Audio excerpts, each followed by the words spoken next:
All right, hello and welcome to Camel Finance. I'm your boy Camel, and things keep going wrong for me. I come back from the wedding. By the way, the wedding was absolutely lovely. Thank you for all the well wishes. Mrs. Camel and I are now officially Mrs. Camel and I, and it feels great. We had an absolutely fantastic day. Massively big turnout. Everyone had a great time. Speeches were fantastic. So everything went well. God even blessed us with the sunshine. So happy days there. And again, thank you for all the well wishes. Both of us are doing very well. Both of us are very happy. However, once we got home, I was supposed to be uploading a video first thing this morning and I had no internet. I ended up ringing my ISP and they told me that the problem was inside the house and they were going to have to send an engineer around on Monday. So as it stands, that engineer is still on his way. However, since then, by some miracle, I now have internet working again. So I thought I'd put this video out whilst I still have a chance. Hopefully I'll be able to get this uploaded for you. Before I went away, I posted this. I said, look, it's the wedding tomorrow.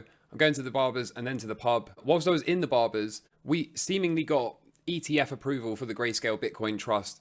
Bitcoin and the miners started to fly. So I added Riot, Marathon and MicroStrategy. I'll show you the charts at the end. I said I was looking to add the DAO tomorrow at the wedding breakfast. However, I had such a good time and such little internet at the venue that I didn't actually end up adding any more positions. Same for Bitcoin and XRP. And as it turns out, that has allowed me to dodge a bullet. Again, we'll get to the charts at the end. So like I said, when I was in the barbers with the father-in-law and the brother, and we were getting a wet shave ready for the wedding, and this news broke, and seemingly we ended up completing this Dalai Lama pattern that I was saying about. And to be completely honest with you, we all came hop, skipping and jumping out of the barbers, and it was a drinks are on me situation. Only to find out a couple of days later, when I checked the chart again, that this entire move has somehow been reversed, and mostly because it's not actually an ETF approval that we've had. It was, where does it say? The judge simply ruled Grayscale's petition for the review to be granted and commission order to be vacated. So I'll be honest, I don't even know what that means, but I think the long and short of it is no ETF at this point. However, I will say this, are we really surprised? Did we really think an ETF was going to come out of nowhere? I don't think so. And as I've been saying over and over again, my working hypothesis is still that the ETF is going to be launched near the top and used as a distribution tool. So I'm not super surprised by this. I also saw this news came out that Elon Musk's X has apparently obtained a license for Bitcoin and crypto services. Now, again, this seems to be not quite the whole truth or even near the whole truth. This seems to be some kind of BS headline. This is not entirely true. Anyway, something weird is seemingly going on here.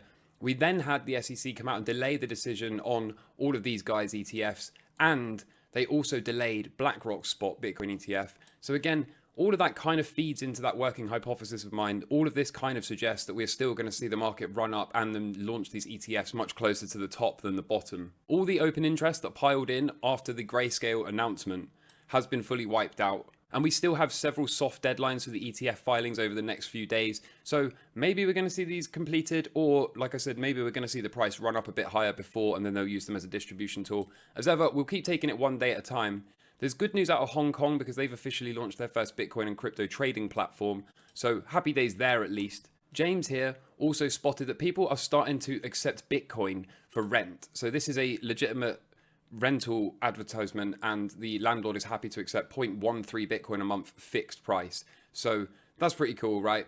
And despite the up and down nature of Bitcoin's price action of late, we still have this massive hidden bullish divergence on the weekly chart. So this tells me to keep an open mind about seeing higher Bitcoin prices in the not too distant future. We'll get to the charts in just a moment. Over in traditional finance, the CPI metric continues to creep up day by day. So this is something we're going to have to keep an eye on. And we do have conflicting data sets.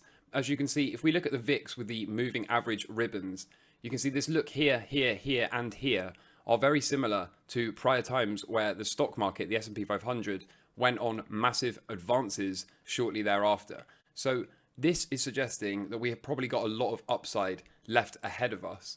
But something that is concerning to me is not only is my melt up chart getting towards the point now where we're very close to all-time highs. So not only are we getting towards the end of this speculative move, this working hypothesis of mine for the stock market, but we're also seeing this coupled with record numbers of companies buying back their shares. So if I click in here, you can see very, very similar to the look that we had in the 2000-ish crash, and also very similar to the great financial crisis of 2008.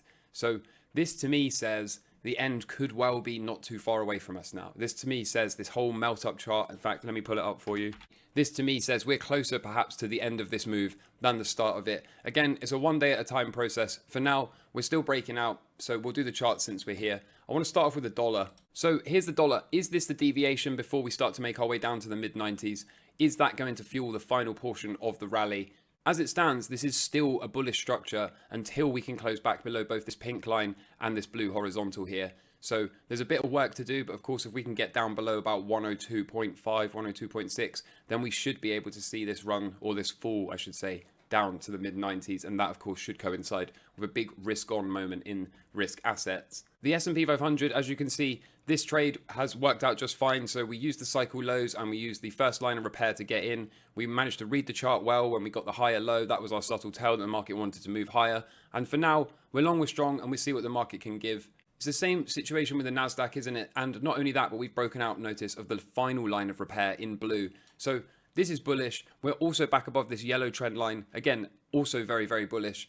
All I can really do is continue to push the long. So far, so good. And we're not that far from all-time highs, as you can see, somewhere in this neighborhood. So the Nasdaq can certainly do that in the next 40 to 80 days, I would have thought. Here's the Dow Jones. So is this breakout retest looking for that resumption higher? Quite possibly. Like I said, I didn't have the internet to take this trade. So right now, I'm still out of the market. I'm going to see what happens, because if we were to get a big red candle back down into this big blue zone here, if we end up back in here, then I will wait patiently and see if we can do this. However, if today we can manage to push off of here with a nice strong green candle, then I will add the long and put the stop below this local low here, and we'll see what can happen from there. This VIX short has been very nice, so I'm getting ready to take the profit. Now, I'm going to choose to exit this trade early, anywhere down in this neighborhood, and I think I'll just close this trade and walk away with a profit. I'm absolutely more than happy to do that. Even if that means I duck out of this trade a little bit early and we end up seeing all the way down to 8, there's no guarantee that we aren't going to get some sort of very quick, rapid reversal, and then I could end up losing all of this profit that I've been patiently accumulating. So I will not allow this to give back any more than around here. So if the price moves back up around 14.3, 14.4, I will stop this trade out manually. I'm probably going to move the stop down after I make this video. Actually, I'll move the stop down here. And if we can get all the way down to, say, 12.5, 12.7, then I will shut this trade completely. Gold has made its line of repair. However, I did not take this trade either. As I said, I'm only just getting back from the wedding. So this could certainly be a trade. But I think what I'm going to do is continue to push my silver long at the moment. So here's silver. You can see we're almost stopped out at one point, but we keep pushing it. And if we can get above this downward sloping red resistance line that goes all the way back to the all-time high at $50, then I think we can add there and move the stops up. So that's what I'm looking at the moment.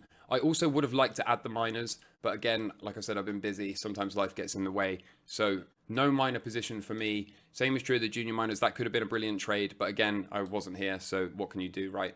But hopefully some of you are able to capitalize on that, since I did call this out well in advance. And last but not least, here's Bitcoin. So how strange is this, right? How strange is this? We get this huge pump up. It looks super bullish. And then we're right back down into this range. Now, unfortunately, even in spite of this, I'm sure a bunch of leverage traders got chopped up here, and maybe this is about to break down. Unfortunately, I can't really say anything different for Bitcoin than when I last made a video.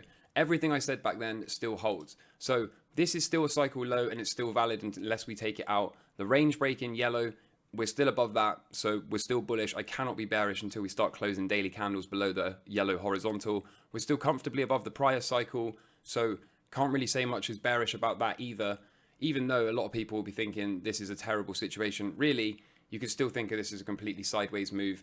All the while we're above the cycle low, it's reasonable for me to think that we're going to grind our way back up here and break out. If we do, that can be an add, but so far, no breakout of the blue line. That's been the plan all along. Whilst we're above this cycle low, it is bullish until it's bearish, and it only becomes bearish once we lose that cycle low and break down below the yellow range breakout. So we'll see what happens. This is a bit of a messy chart for XRP, but I'm still eyeing this log trend line breakout. So if we can break out of here, I'll put a trade on and put it something like this, stop below the local low, something like that.